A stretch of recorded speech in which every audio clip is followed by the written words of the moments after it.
G'day, Shane here. It's the start of week 106 on my piano journey, and some of you might have noticed that I haven't been around for a while, especially if you missed my last short video.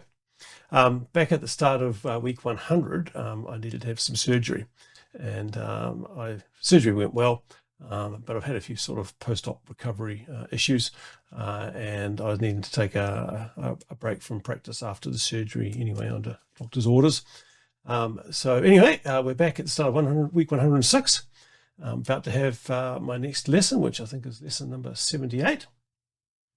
And as I normally do, I'll have a look back at the previous week, or maybe it should be the previous 6 weeks this time. But practically speaking, I only really sort of started to get back into doing normal sort of schedule of things, exercise, practice, etc. Started this week. The exercise hasn't been going well.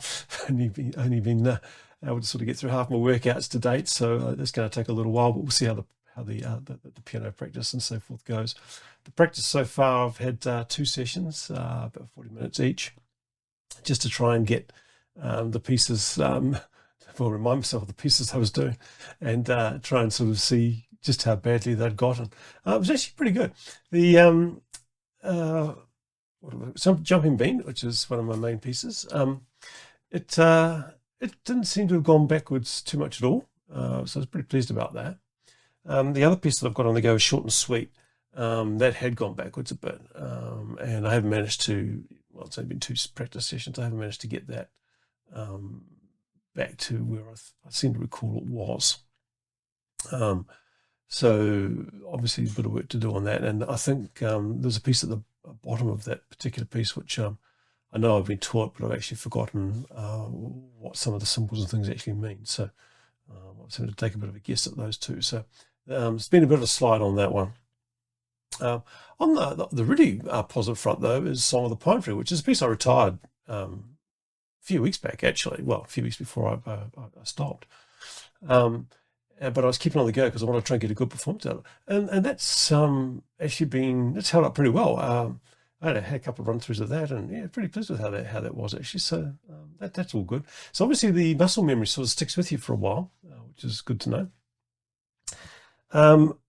I've got some other pieces down here on my list. Some of them were pieces that I haven't been given yet, but one of them, I think, Study in Latin, I have been given, but I just haven't been able to find the book. So Jane's obviously grabbed that for part of her teaching practice, for teaching somebody else something out of it. So I'll need to get that back and get back into that. But anyway, so that's the update, and should be back on schedule now to keep going on my journey and progress from here. So we'll see how we go at the next lesson.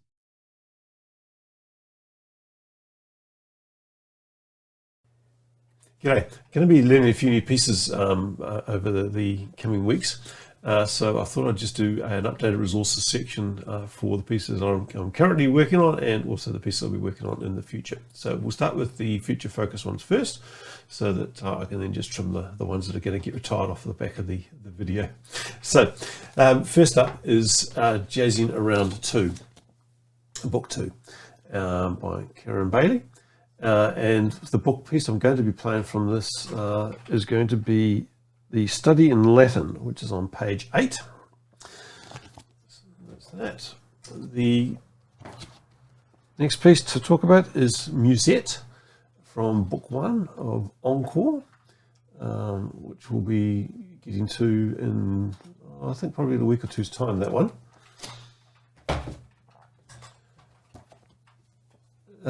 This one here, I'm going to get a piece from this today called Short and Sweet. And so this is Microstyles for Keyboard by Norton. So now we get on to the pieces that I'm currently learning. So Jumping Bean, I got that about 2 weeks ago, and it's from this book here called Really Easy Jazzing About by Wedgwood.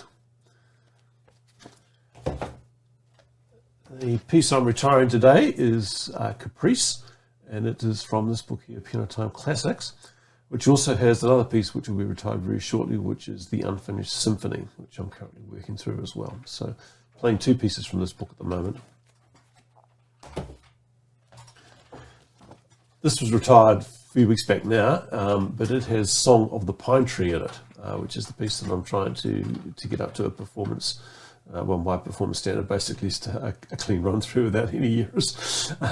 So I'm keeping that in the rotation at the moment. So Song of the Pine Tree comes from this book. So that's all for the pieces that I'm currently learning. In terms of the other things I incorporated into my practice, there are sight reading pieces, which I'm doing from this book here, which is the Specimen Sight Reading Book 2 for ABRSM.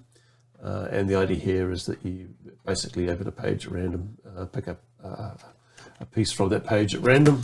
I've got it a little bit more systemized than that. But then you basically play 4 bars, and I spend about 3 minutes on it, and that's about it really.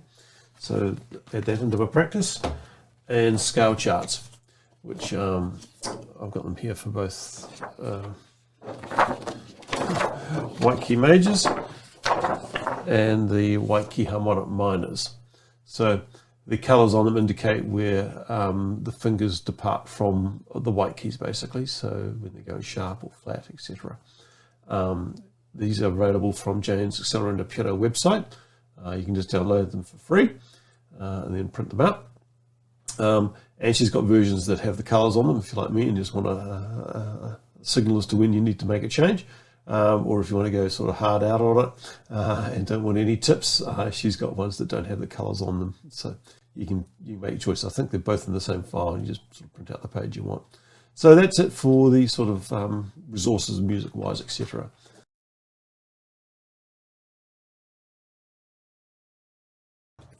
The other key resource that I have is obviously Jane, a teacher.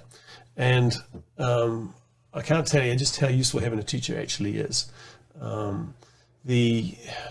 don't know how I'd be going if I was trying to learn on my own, because I wouldn't know what pieces to pick, etc. I wouldn't know what grade I'm at any particular point in time. You have to sort of try and evaluate that. And obviously it's a matter of whether you can afford a teacher or not. But if you can, I'd certainly suggest that you try to find a teacher, either locally or online. Jane teaches online. Time zones might be an issue if you are not in New Zealand, but I'll put some details below. She does have quite a waiting list, so if you think you might want to learn from someone like Jane, you probably want to get on her waiting list sooner rather than later. But one of the things that a teacher really does is they look at how you're progressing, and they try to identify gaps in your knowledge and your skill set for where you should be at that particular point on your journey, and then they try to fill it. So for example, the piece that Jane's going to be giving me today, the Unfinished Symphony, is one that's actually going to really work my left hand. So it swaps the melody from being on the right hand into the left hand, so that I can start to get some practice doing that, because I haven't done that before. That's something I would never have thought of to do had I been trying to teach myself. So it's those kinds of sort of insights that a good teacher will help you figure your way through and sort of really help you progress. So can't recommend a teacher enough, and the best one ever, well, I'm biased because I'm married to her, is Jane Trotter. So take a look at her website. You'll see that there's plenty of other people there, that dozens and dozens of people that have left testimonials that also think she's the bee's knees. So you can check that out. Now, the other thing that Jane also has is a YouTube channel and a supporting website called Accelerator Piano. And Accelerator Piano is where she puts up short tutorial type videos. When I say short, they're not 30-second type things. They're 5 to 10 minute type tutorials, and these are primarily aimed to support her students. Although she's made them public, so everyone in the world can have a look at them and use them. And what she does is, if you go onto a waiting list, if you're on a waiting list, she'll be sending a link out to people that says, here are some of the videos you should probably start to look at that sort of, if you want to learn on your own a little bit while you're waiting on a spot, try these ones here, etc. And there's some key ones there on how to set up your environment so that you don't get yourself injured, and certainly worth taking a look at those.